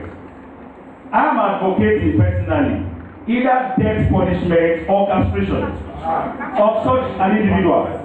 Because until we begin to take stringent measures, these things will not stop. My little contribution. Thank you very much, sir. So the very first person that raised her hand will take her question and will come to you. Thank you very much. I'm very happy to be here. I have 2 questions and 1 contribution. In short, let me say I have, because he has crowned some things for me. Lawyer from the Lord. All right. Yes, you have crowned some things for me. I'm particularly interested in solutions. Professor Joe, Nigeria, sir. No, sir. I understand very much where you're coming from. And I was going to ask you, what is the solution to not speaking the language to the children? I am a Benin woman married to Anessa Coman, your son. So, I have tried teaching my children the language, Benin language, which is the mother tongue, because I'm the one that they are closer to, in the sense that I'm the mother, the stay-at-home one, yes, or the supposed stay-at-home mother. So, I can't teach them the language. I'm a lecturer, but I can't teach my children the language. How do we go forward from there? Okay. Sorry, sir. Maybe I should just ask all the questions.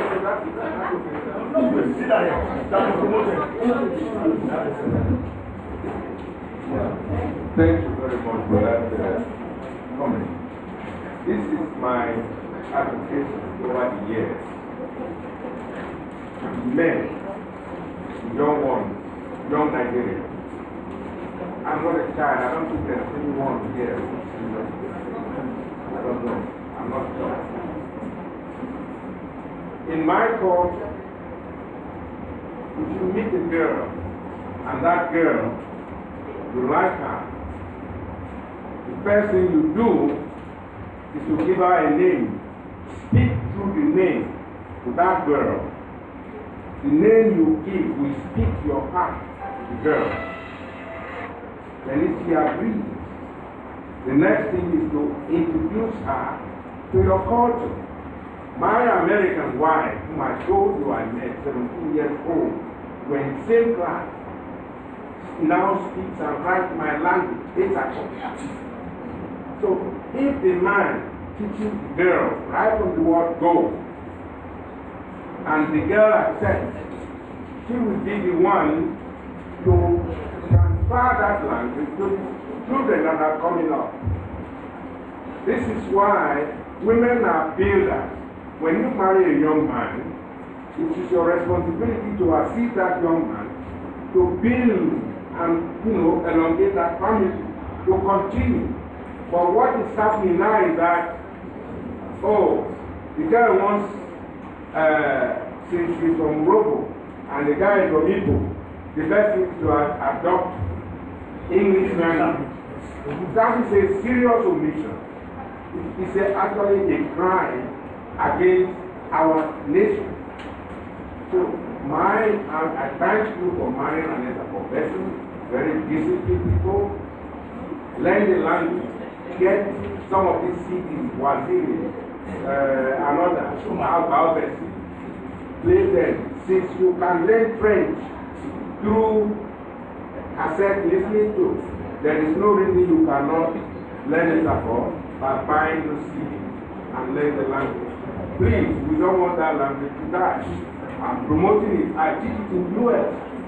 Only my Institute for Tradition and Development will teach Esafo, Edo, Yoruba, and all that. So white men, white people. Both white and black. I am an Africanist. I have many black Americans in the classes. Hence the book, African Names and the Reason for a Name. I want all the African Americans to reclaim their Africanness through identifying themselves with an African name. At the same thing, I appeal to Nigerians. The idea that I am a Christian, I am a Muslim, therefore that is why I'm Jacobo, is rubbish. You can become an Islamic person without necessarily becoming an Arab. You can become a Christian without being a Jew or a British man. So let us not get carried away because of this. They are playing dirty politics of tribalism and racism with us, and we accept it. We should not. Thank you. Thank you so very much, sir. I'm grateful. So, Yuma, I had a case of somebody working for me, staff. I discovered that she was sneaking into the establishment to do something. So I tried questioning her. She came with all her children. I discovered that her husband had done something to her. So I tried to find out until she opened up and told me that, okay, let her just tell me what happened. That she intended to come and sleep in the office with her family. I said, that's not possible. What happened? I probed, and then she told me that her husband was having sexual activities with her first child. She came from another marriage with that child, so he wasn't a biological father. I first cried. I cried to my heart's delight. And then I told her that she should go to her mother's house.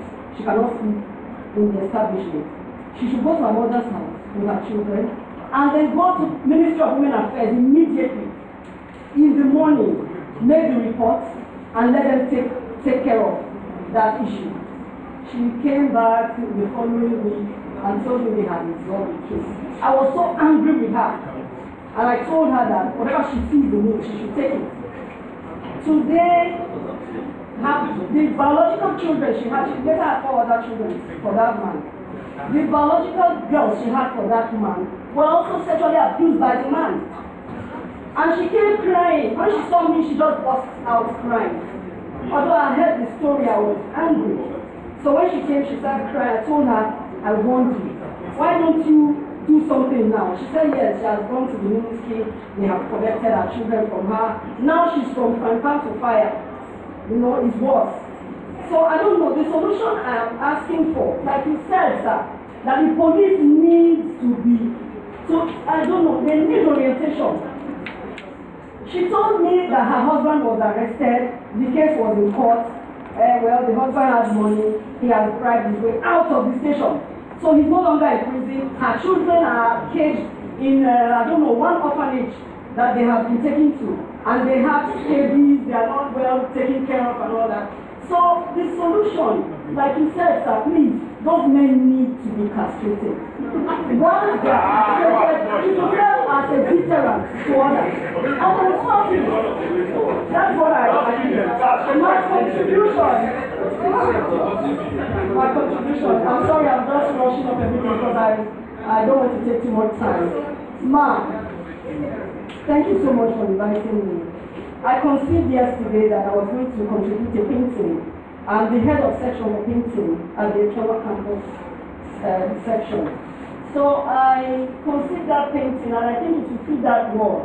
So I'm going to frame it and send it to you. I don't know, the car was too small, so that's why I couldn't bring it now. If not, would have all seen it. It's of a woman who is selling a car and she's heavily pregnant. So you will see it next time. Thank you so much. Thank you very much. We'll take 2 more comments and 2 more questions.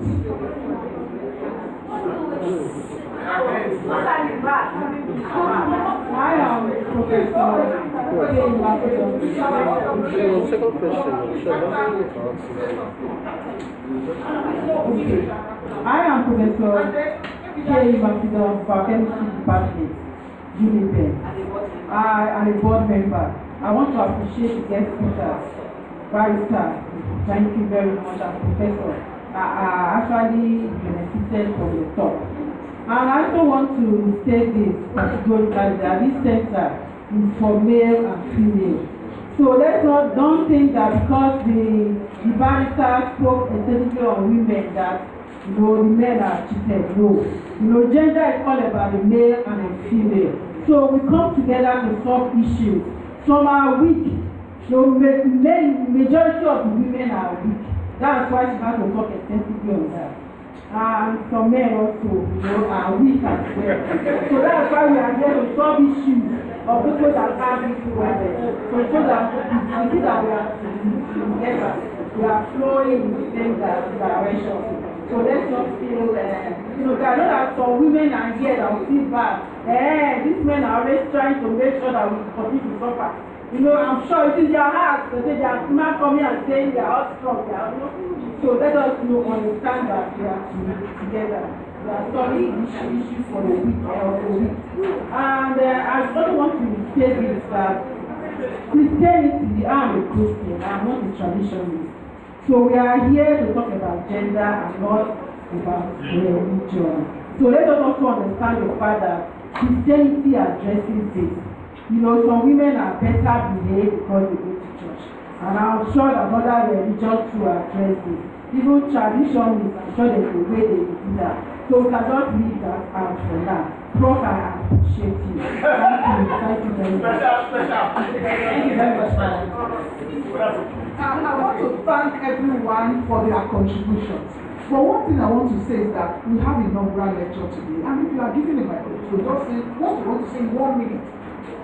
Or else, there are many people that want to talk, and we don't want to deprive people. 1 minute, you can say the lecturer has said a lot, and other people have said what maybe you want to say.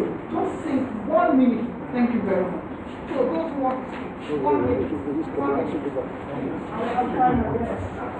I'm Professor Foy from the Department of Medicine and School of Medicine. I'm a clinical psychologist. Thank you very much for all you've said. I respect members of the high table, and it's been a pleasure being here. By way of solution, I would hinge on what a professor said, that women are strong. Indeed, women are strong, and that could be used as an advantage to them. If they are strong, inherently, yes, they are strong. What do they do with that strength? They could be taught to be more assertive, as Professor Lugo said, not necessarily by fighting back, but by using the resources inherent in them. You made an example of a woman who started doing something. By virtue of her economic empowerment, she's able to stop whatever is happening to her. Because some of these things are perpetrated because the women are weak. Then one quick one to obey my director. I I would say, in agreement with what you've said, that the perpetrators are often around, lurking around people very close by. By virtue of that, therefore, as a center, I would advise that there should be mass enlightenment to the point where parents know that the person that is most likely to abuse your child is within.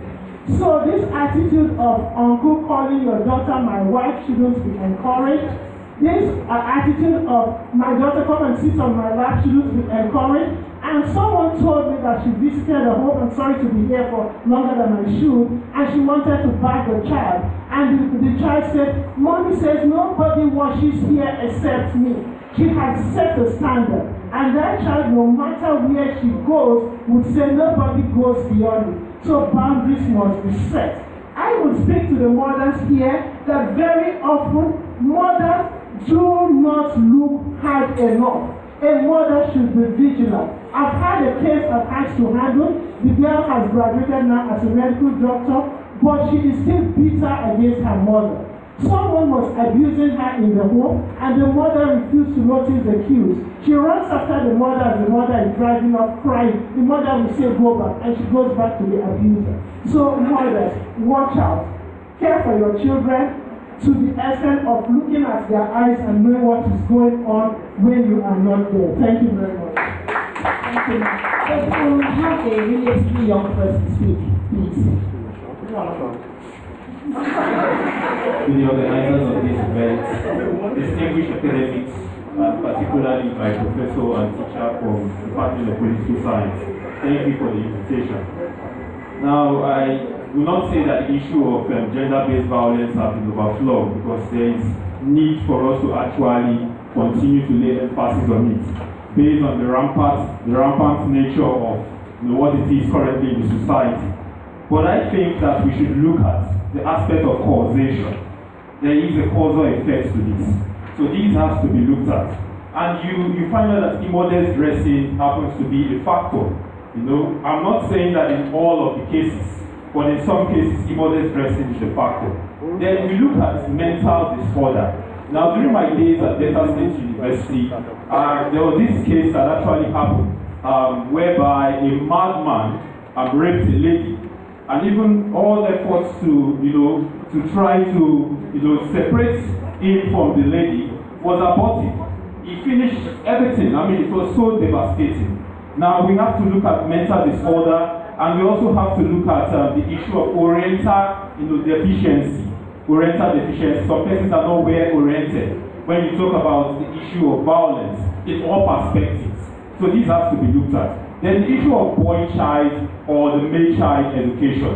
I think the gender-based institutes should also look at this. And Madam Barrister, I think your ministry should also look at this. When we talk about female-based violence, we should also look at male-based violence. We should also look at how to orient the male-child. Let them know that this is bad. They should not venture into this. There's a need to take precaution and all of that. Then lastly, how do we enlighten the youth or those who actually are into this? How do we enlighten them? You can see when you talked about the agency that actually handle this issue, many of us do not even know about the agency. And we here are quite enlightened to a reasonable extent. So if we don't know these agencies, how can we help to curb or possibly eradicate the issue on the ground? Thank you. Let me go to the back. People have been raising their hands, especially two women.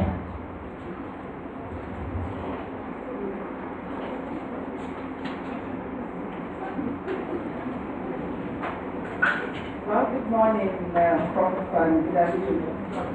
I just want to ask what the topic for today is. I think the focus for today is about women. And I am so disappointed that we are in a way deviating from it. If there's an avenue to speak about men, I'm sure the topic will be about men and violence.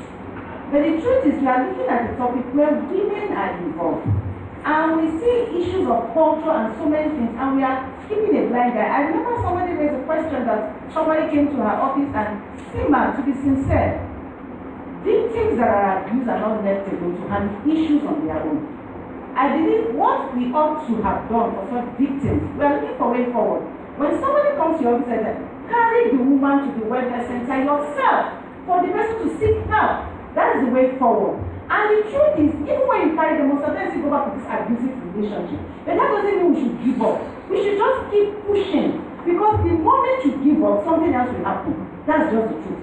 And please, I must say, indecent dressing is not a yardstick for violence. I'll keep saying this. If not so, we should also look at men that are indecently dressed. So it's not an opportunity. The woman has a right to her dignity. She can decide to wear pants if she wants to. It's her life. No man should not take advantage of it to rape her. It's her right. Don't say going about as medicine. You open your belly and you tie just strap on your chest. I remember my mom saying they used to wear only pants there, women. But they were not raped. So why is it this time around? So this should be an opportunity to say because the woman was indecently dressed. There's something we keep doing, and I want to point it out. Victim blaming is wrong. You don't blame a victim that is suffered psychologically, emotionally, and all what, and you still blame her, even as parents. What you go and do there? Going to see a friend is not and I'll say it, is not an invitation to be raped. Going to visit a male friend in his hostel is not an opportunity to be raped. We should hold the bull by the hands and do what is needful. And I don't believe that stiffer offenses or stiffer punishments is what we have to. We all have a responsibility collectively. We all have it. As professors, as doctors, as market women, we all have a responsibility. When we keep saying a society where a woman, she's empowered, yes, a woman has the power to carry the responsibility of the house. But when it comes to strength, a woman doesn't have it. And when you talk of violence, a man always wields what? He's the head of the home. I heard somebody say when a woman abuses a man insults him back. No. Some women may not want to insult back, but that shouldn't be a reason why the man should keep doing what he's doing. We should be our brother's keeper. These things are happening around us. What is the way forward? Is that we also should take the party by helping these victims and never giving up and never pointing a finger back at them. That's how I see it. Never pointing a finger. So let's stick to the topic and let's see what is the way forward. Men can help, women can help, children can help, and at the end, the society will also find a solution. Thank you so much.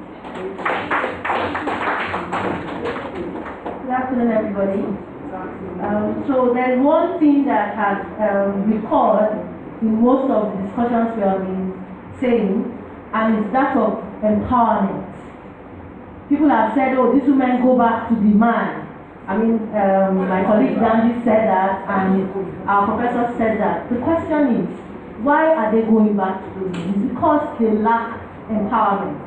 No woman will want to stay in an abusive relationship if she can fend for herself. The reality on the ground is that many women in this situation, don't get me wrong, we find educated women, doctors, lawyers, who have been abused. There's a case I'm handling. She's a doctor who was beaten by her husband for being on call at night. The doctor has to be on call.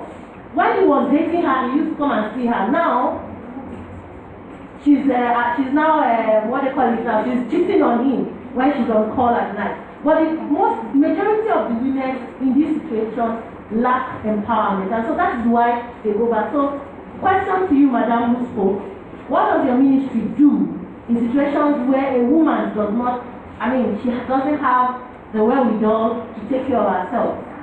You were saying that you encourage them to go back to their families and friends and so on and so forth. What if they don't have those? You talked about families rejecting them. So in a situation where a woman does not have a family to run to or friends to go to, what does the ministry do in such situation? And I think there's nothing to do then. You should think about what can be done in such situations. Thank you. Thank you very much. One more before Good afternoon, everyone. I'm Mrs. Omori from History and International Studies. My question is to the barrister. Is it that the ministry is constrained to act in certain cases? Because you made mention of a case that woman and I was blinded. It seems she came initially, then later came back with a blind eye. So I was thinking, is it that there was no solution or they could not do anything to the man? I don't know. Is it that they are constrained or challenged? Thank you. Good afternoon. My question is, Madam, a couple of weeks ago, I was with my mom, and she was having a conversation with another lady, and it was about a marriage issue. So, they were talking, and the other lady was like, I think they were arguing about the issue, and she was like, the woman was supposed to know her place in the home. Like, her statements made her feel inferior. So my question is, if women are to be liberated, so what should be instilled on them? Is it that kind of knowledge? Have your ministry held a general women conference to instill the right knowledge on them?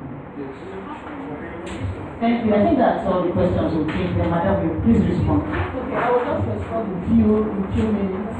For the case of the man that came back to decline her, when she came at court, if you have followed the lecture, when she came reporting domestic violence, she was encouraged to separate from the spouse for a while, since the bruises on her body were just too much. But she was like helpless. She said she was helpless, no place to go back. She must go back to her husband. So not that the center was constrained to stopping her problem or helping her. She was actually encouraged not to return to such terrible abusive farm, at least for some time. But she went back. And when she came back, like she said, like somebody said over there, from fry pan to fire became worse for her. And that separation she didn't want. She was now forced to separate from the man, for a while. One of the challenges that we are having is that the state still do not have a permanent shelter for victims of GBV. We are hoping that in the shortest possible time we're able to have one. So when we find such people who are helpless, they can go there for temporary shelter. And like I was rounding up, I said when you empower a woman, that women, they are not just home builders, they are also nation builders. When you empower them, they are no longer helpless. Most of our women, the reason why they don't report GBV is because they don't have help anywhere. They want to remain there because they don't have any other source of income. Then when you empower such a woman by providing skills for her, the ministry, in collaboration with the state, we have skill centers, and it's free for women. We have one at Mobo, that's towards Ziaduama area. We have one at I think Edo North or so. We have some around. So when you come, the skills that you learn and it's free, catering, tailoring, you can start with something little. Just need that empowerment is key. Our women go back to such abusive homes because they feel they don't have anything to sustain themselves. So women should be empowered, and the girl child should be given moral training. Let's educate our girl child, and we'll have a better nation. Thank you so much. Another round of applause. I want to thank our audience. Without your presence, there wouldn't have been a seminar. So I really appreciate you. And that you stayed to the very end. I can see Barrister Mrs. Esther Oriarowa, the Director of Center for Gender Studies at Hussein Poli. You are welcome. Thank you for coming. I'm so grateful to our speakers and to all the professors here and everyone that has stayed. We are very busy people. That you have stayed to the end shows that you have high regard for us. I want to thank the CROP ICT unit. They are live streaming this event, and you can still watch it after now. And I believe a lot of people will benefit from this discourse we are about today. Professor Ojo has talked from the perspective of women, tradition, and development. Let's give him another. So, because of the inaugural lecture, we're going to just say closing prayer, and then we'll take a group photograph.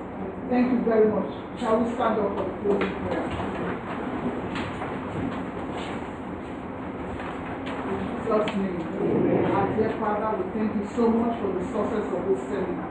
We thank you, O Lord, for the impact, and we know it's going to have a ripple effect, because or everyone seated here and those who will listen, we extend these solutions to others. So that, Lord, we will be aware of the great contribution that the African woman has for development. And that also, if the challenge of gender-based violence is removed or ameliorated, the woman will contribute more. Father, we pray that this seminar will be more impactful even as time goes on. Because more people will hear about the evils of gender-based violence and they will take decisions and help other people. And those who are in need, oh Lord, we have the boldness to step out of this in the name of Jesus.